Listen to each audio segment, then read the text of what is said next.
Hey, what's up, guys? Welcome to the channel. At UFC 279 in the main event, Tony Ferguson lost to Nate Diaz via fourth round guillotine. And now Tony Ferguson has lost 5 in a row in the UFC. And a lot of people are calling for Tony Ferguson to hang it up and retire. And that's exactly what I'm going to answer in this video. Should Tony Ferguson retire? And going into this fight, I was so happy when Khamzat Chimaev missed weight. And also, towards the end of this video, I'm also going to talk about Nate Diaz's future as well. And I'm going to say some things that I feel like not a lot of people are saying. It's not really getting covered. That I think a lot of Nate Diaz caught-like followers are going to get really upset with. So before I get into any of that, I did an entire hour and 20-minute post-fight live, as well as a dedicated video about Nate Diaz versus Tony Ferguson. I will link both those videos down in the description if you want to go check those out. But going into this fight card, you originally had Khamzat Chimaev versus Nate Diaz, Li Jingliang versus Tony Ferguson, and Kevin Holland versus Daniel Rodriguez. Khamzat Chimaev misses weight, and on 24 hours notice, the entire top 3 fights get completely shuffled around. Everybody gets a new opponent. The new main event is Nate Diaz versus Tony Ferguson. The co-main event is Khamzat Chimaev versus Kevin Holland. And the featured fight on the main card is Li Jingliang versus Daniel Rodriguez. And I could not have been happier that Khamzat Chimaev missed weight, because I did prediction videos for both Khamzat Chimaev versus Nate Diaz, as well as Li Jingliang versus Tony Ferguson. And essentially the synopsis of those videos were Nate Diaz and Tony Ferguson were going to get absolutely murked. I thought Tony Ferguson was going to get flatline KO'd, and I think Nate Diaz was going to get a beating so bad that it wasn't going to be fun to watch. So I'm very happy that these fights got switched around. It was in the best interest of both Diaz and Ferguson. And after seeing the performances on Saturday night, that reaffirmed that stance that I already had. And I'm very confident in both of those predictions. That's exactly what would have happened. But I've been one of the biggest Tony Ferguson defenders for a long time. You look at Tony Ferguson's resume. He went on a 12-fight win streak, at one point winning the interim lightweight title and being stripped of it because he tore his ACL tripping over a cable. And then he eventually is finally supposed to fight Khabib Nurmagomedov, and the whole entire world shuts down. And when the UFC comes back, Khabib can't fight, so they do kind of a last-minute fight, Tony Ferguson versus Justin Gaethje. This was at UFC 249, May of 2020. Only, a little over 2 years ago. It really wasn't that long ago. And Justin Gaethje, I predicted Justin Gaethje to win this fight. I just thought he was the better striker, and Tony Ferguson wasn't going to incorporate any grappling. And Justin Gaethje went out there and beat the brakes off of Tony Ferguson. A lot of people say that Justin Gaethje at UFC 249 took Tony Ferguson's soul. And he hit him with some big shots, and Tony Ferguson was too tough for his own good.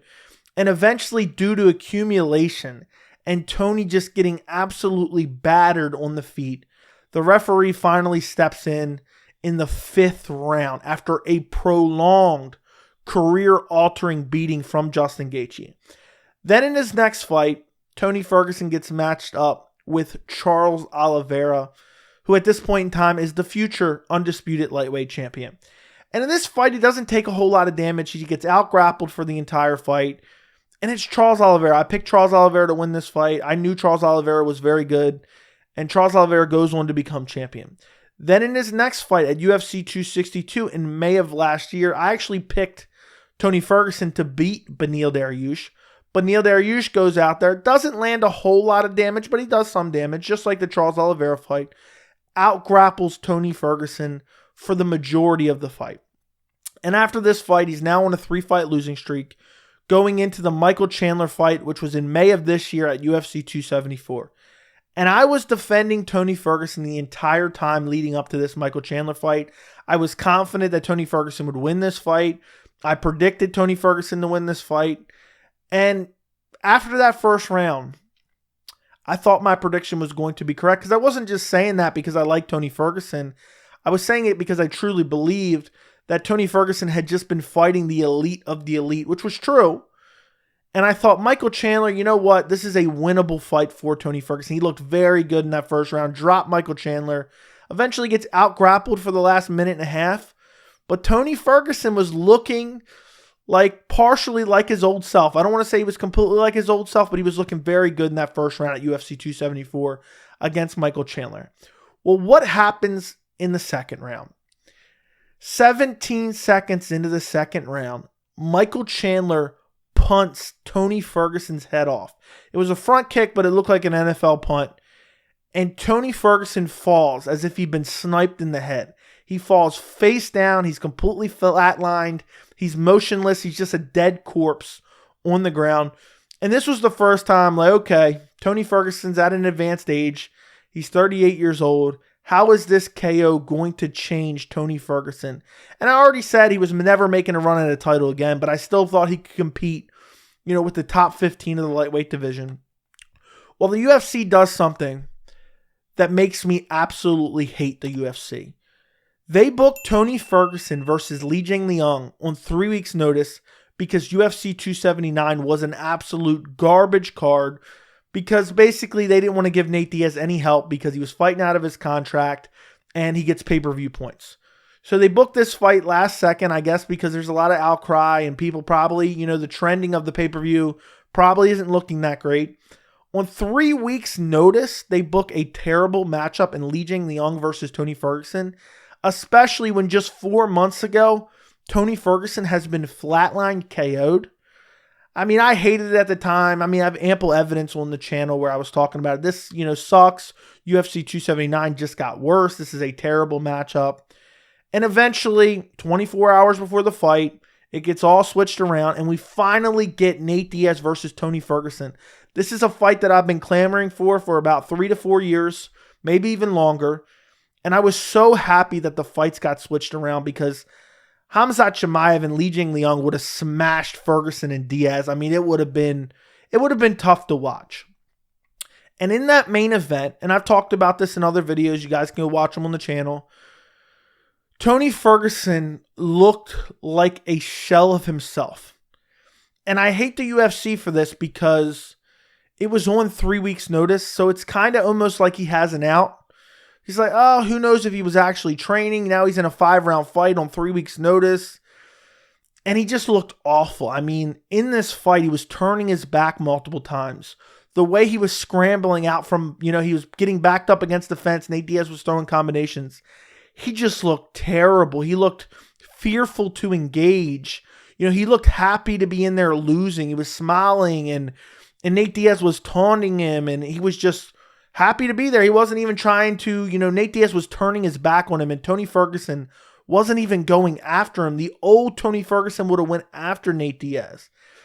And eventually, in the 4th round, he shoots in on a takedown and gets immediately guillotined.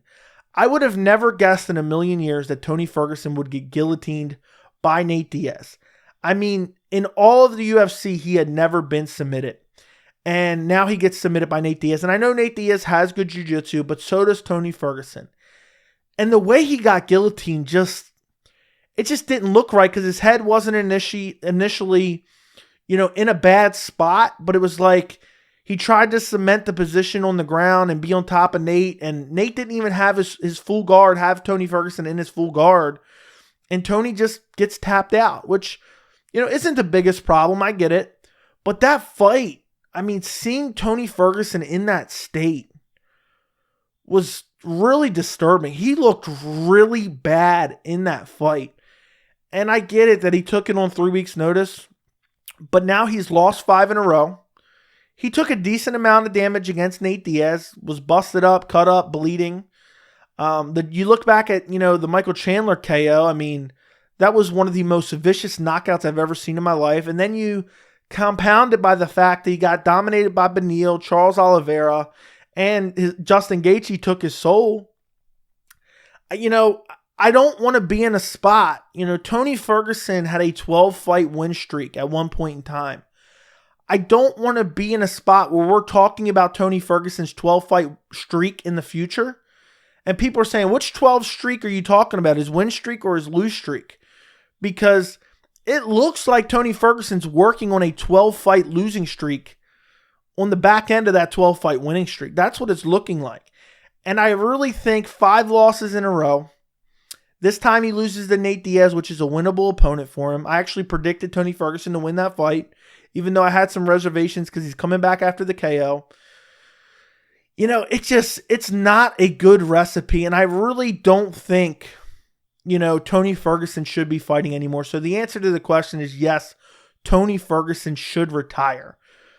But what really disturbs me, Tony Ferguson has always been off. He's always been, you know, weird. Seems like he needs to see a psychiatrist. I don't think anything disturbed me more on Saturday night than in his post-fight interview. First off, he's so happy to lose. And then second off, he says, I'm back. You would have thought he went out there and just put on a world-class performance. He got beat. I mean, the fight was competitive while it lasted. He was landing some good leg kicks. But Nate Diaz didn't even look to be in shape. We're going to get to Nate Diaz in a second. But then to get on the mic afterwards and say, I'm back. I don't want to see Tony Ferguson fight anymore, guys. I can't do it. I can't do it. And I think of all the matchups I thought for Tony Ferguson before the Li Jingliang fight was announced. I said, you know what? I want to see Tony Ferguson fight Dan Hooker, Conor McGregor, Nate Diaz, and there were some other opponents I can't think of off the top of my head. I even said Jorge Masvidal would be a fun option, Robbie Lawler. Thinking of those matchups, every single one of those matchups right now makes me cringe. Conor McGregor would start this version of Tony Ferguson, okay? So Conor McGregor's probably licking his lips right now, begging, you know, Dana White for a Tony Ferguson fight like he was begging for a Diego Sanchez fight, you know, 2 years ago. You know, when I think of those matchups that I thought, oh, these were great matchups for Tony Ferguson. They were fun. They were winnable. I think he loses to every single one of those guys now. That version that I saw at UFC 279. So, as much as it sucks to say, I can't watch this guy fight anymore. It's time for the UFC to cut him. And I know he'll probably go fight somewhere else in PFL or Bellator. I really don't, you know, and it sucks because he has to make a living, and that's why it sucks the UFC doesn't have any, like, retirement plan for these guys who stick around forever. And some of these guys don't save money. So, I hate to say, you know, who are we to say he should retire? I can't deal with the Bigfoot Silva type scenario with Tony Ferguson, watching him get KO'd every other weekend for the next 10 years. He's 38 years old. He's lost 5 in a row. He looked awful against Nate Diaz. And Nate Diaz is the most winnable fight probably for him in the UFC as far as matchups that the UFC would actually make. And he would have got brutally KO'd by Li Jingliang had he fought him at UFC 279. So I think it's time for Tony Ferguson to hang it up. As far as Nate Diaz goes, Nate Diaz fought out his contract. Most people are assuming that Nate Diaz is going to go box the YouTube boxer after he has his boxing match with Anderson Silva, win or lose. Most people think Nate Diaz's plan is to go box the YouTube boxer. And then he said, you know, I'm going to come back afterwards maybe, or something along those lines. And I think he means that because I think he's going to go box. He thinks he's going to win. And then he thinks he's going to come back and have the big money trilogy fight with Conor McGregor. And this is where I'm going to piss off a lot of Nate Diaz cult-like followers. First off, I am a huge fan of Nate Diaz.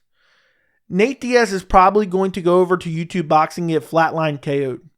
He looked absolutely atrocious against Tony Ferguson. And I know people want to glamorize this story of Nate Diaz fighting out his contract, sticking it to the UFC and Dana White, and getting a win and going out on a win. He looked awful in that fight. Even though he won, he looked out of shape.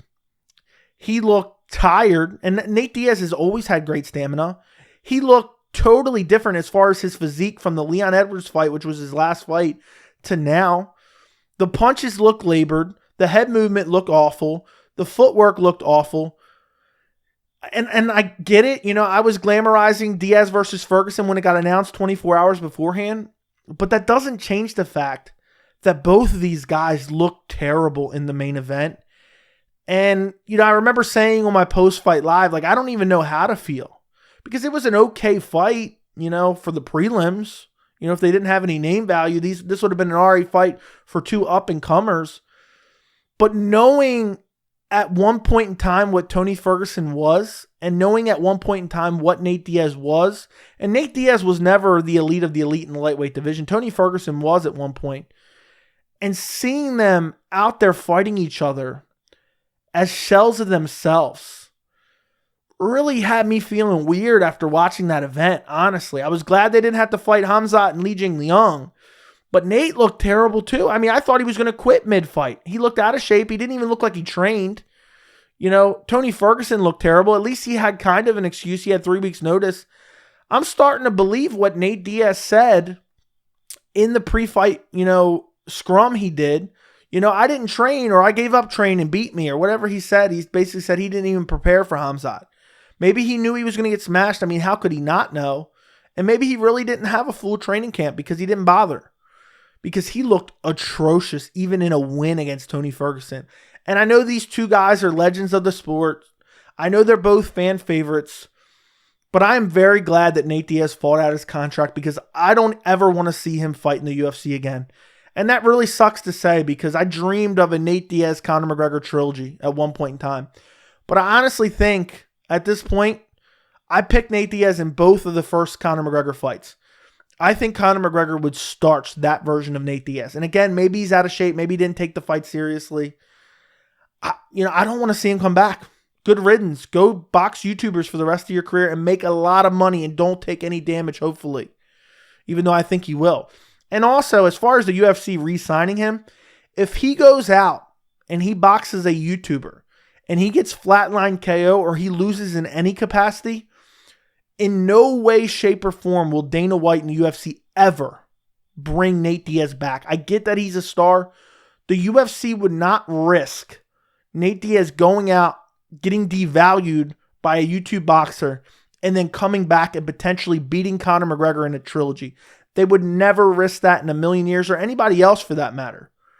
And Nate Diaz is already 37 years old. He's creeping up on his 40s. Tony Ferguson's 38. He's creeping up on his 40s. I don't ever want to see Nate Diaz or Tony Ferguson fight in the UFC ever again. And that hurts to say, actually. That pains me to say. With that being said, I do think the UFC will give Tony Ferguson one more fight. And I don't even know who to match him up with. Because anybody I think of, he probably loses to. That version that I saw at UFC 279 is a dead body compared to the Tony Ferguson that went on that 12-fight win streak. So I think they'll give him another fight just because he took this on 3 weeks' notice. Then on top of that, he took, the Nate Diaz fight on 24 hours' notice. So I think the UFC is going to look at that and say, you know what, we owe him at least one more shot.